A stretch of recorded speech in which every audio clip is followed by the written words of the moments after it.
Well, today I spent about 6, 7 hours trying to set this damn thing up. Right? I wound two coils today, two new coils.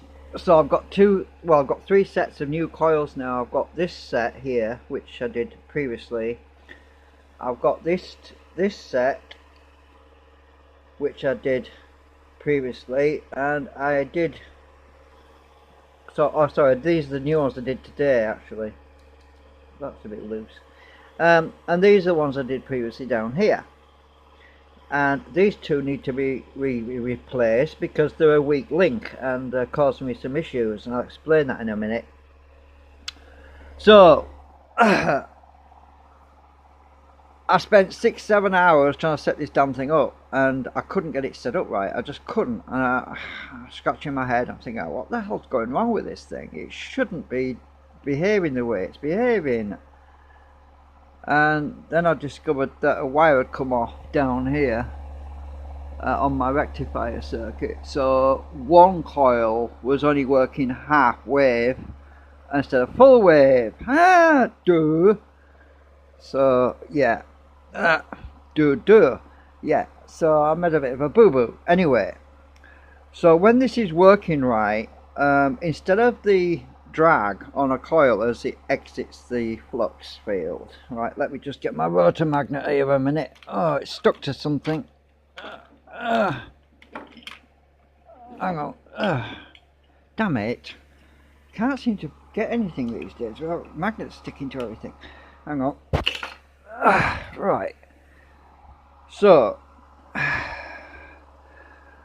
when I use this screwdriver, so when the magnet is spinning, normally what happens is the coil, let's just use this coil here, right, the coil normally imposes a drag on the rotor magnet as it's leaving that particular field. There's no core in this, so I can easily turn this without any problems.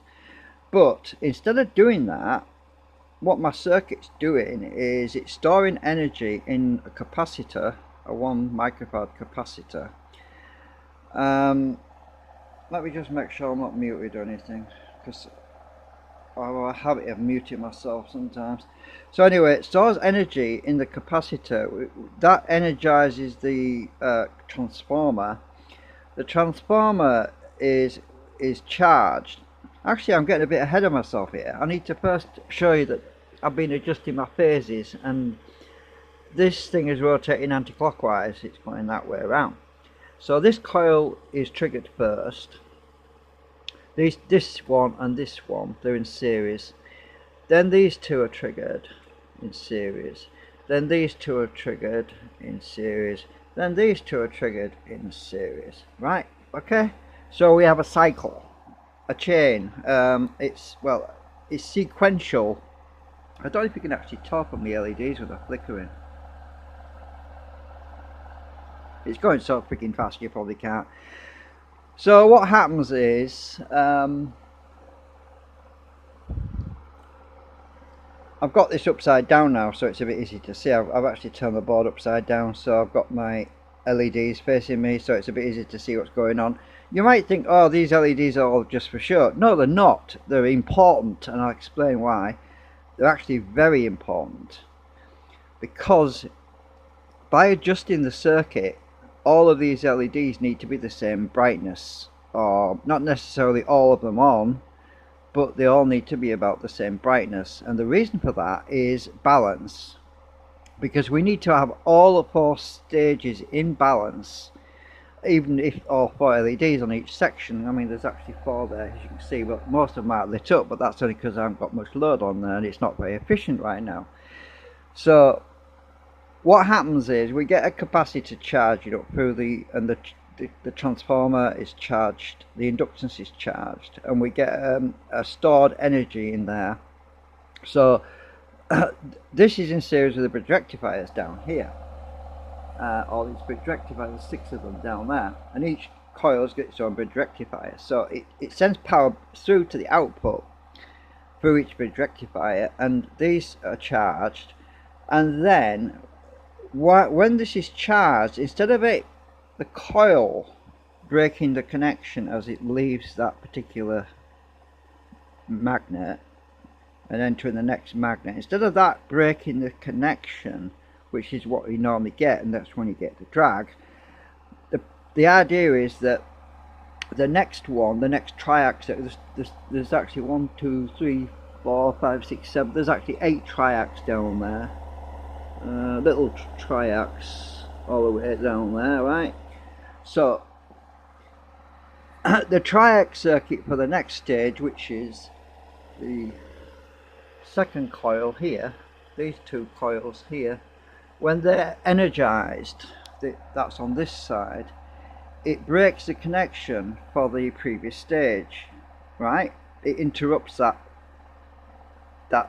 power, cuts that one off. This one's energized now, top dead center.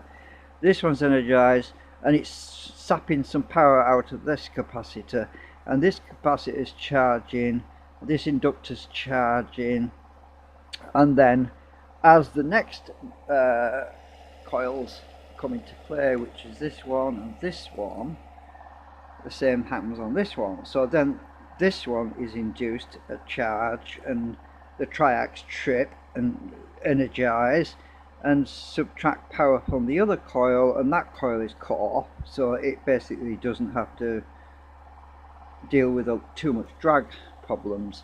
So and it's like a chain, it's like a wave going from left to right all the time. Okay, so now I've explained that, so when I'm setting this up, I have to get all of these perfectly balanced, but the problem at the moment is I've got a weak link, because as I said, there's 2 coils in here which are still small, and they're causing a problem with balance, so the system's not balanced properly yet. So I've got to actually finish winding 2 more coils tomorrow sometime. So anyway, so at the moment it's not working properly the way it's supposed to do, but it's working a lot better than it was before, because as you can see from the waveform, we're getting a much squarer waveform now on the scope. And you can see the cutoff points where the little little pulses, but there's a bit of noise on there because of that other coil that's not matched. So you can see where it's clipping the waves, the waveform where them little spikes are. So that's the rise time. I need some pointy actually. I'll just use that. So that's the rise time, right? That's the fall time. Then this is the rise time on the negative pulse, and this is the fall time on the negative pulse coming up here. So there's little pulses there where it's been cut off, and that little inductance pulse you can see just there where it spikes there, and there's also a spike on the fall time there, but it's a bit noisy. So another reason why I use inductors is I'm trying to smooth things out a bit, about 3 something millihenry, to try to smooth everything out a little bit.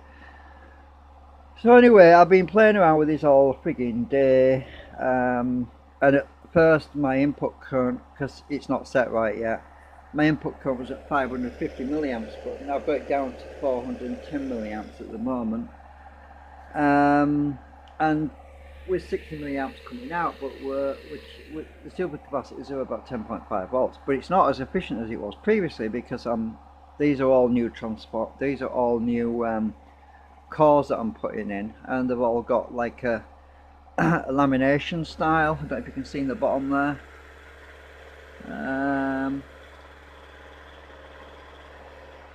That's probably easy to see, that one.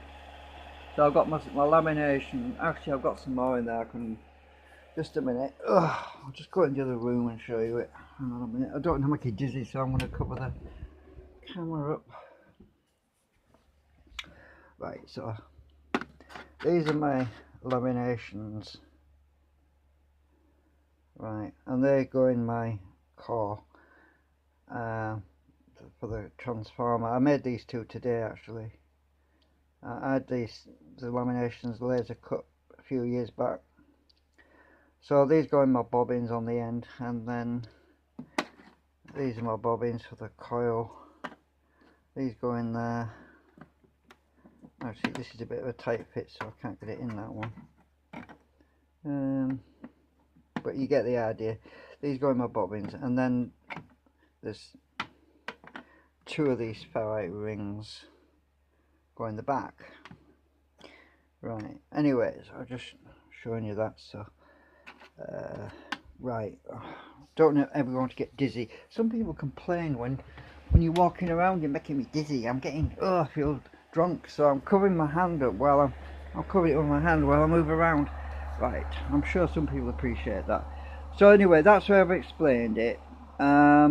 It's a lot more stable at the moment because I've got the waveform much more squared up.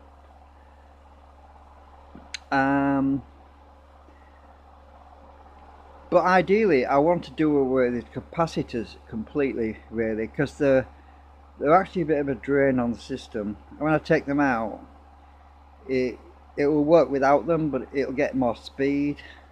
I can take them out while it's running, actually only plugged in. Let's just try that. I might mess it up though. Right, check that one out.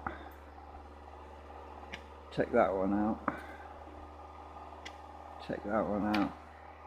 It'll take a while for it to settle. My input current will drop right down, but we have to get a lot of speed up before we start producing anything. My input current's gone down to 350 milliamps now, and the output current started to climb.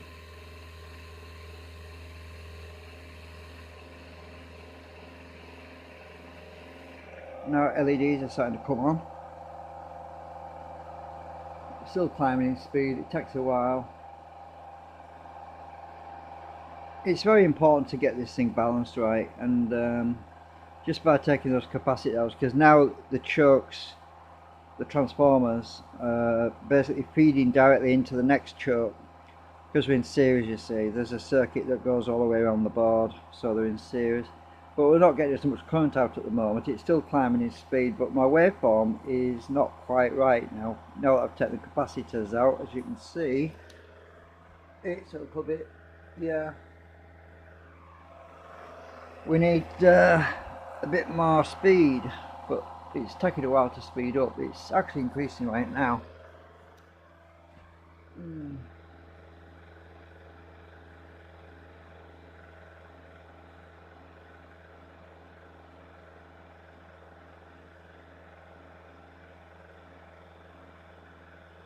Yeah, it's going to take a while to pick up unless I disconnect it and speed it up. Let's take that off and let it speed up a bit and see what's what.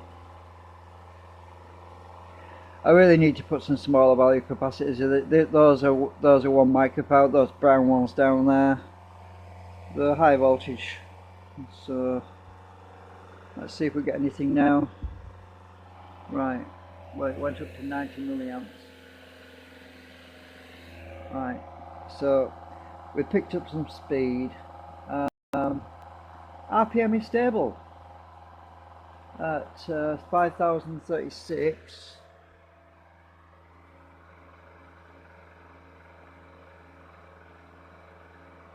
Well, stable, but only getting out 38.4 milliamps, which is not really enough for charging anything, you see. So I just thought I'd explain. I'm going to stick these capacitors back in for now, but our input current's gone right down to 360 milliamps, as you can see. So let's just stick. Actually, I'll stick that one in on its own and see what happens.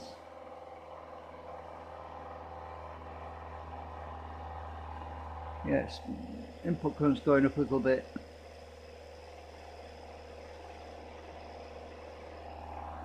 But our output current's gone up now.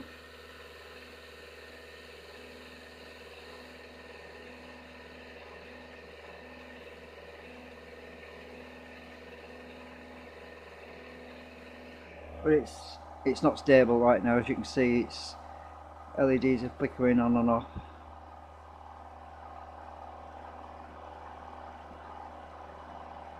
I can trim that out just by adjusting it. Well, let's see about doing that. Let's just trim that out a bit. Let's trim it in a bit. Right. I've only got one capacitor in there right now.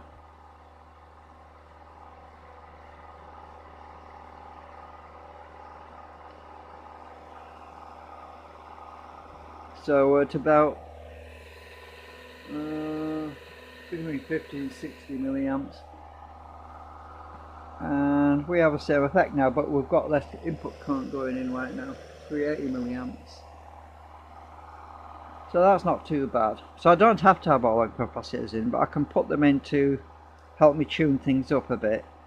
It's going to be better once I get a full set of the right coils, because timing and everything, it's all about timing and balance, and yeah.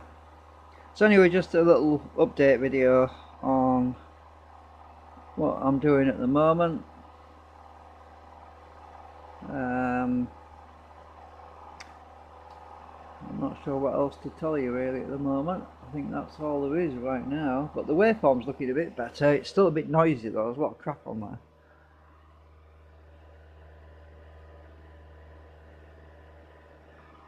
Yeah. So I need some Part 470 nanofarads in there really.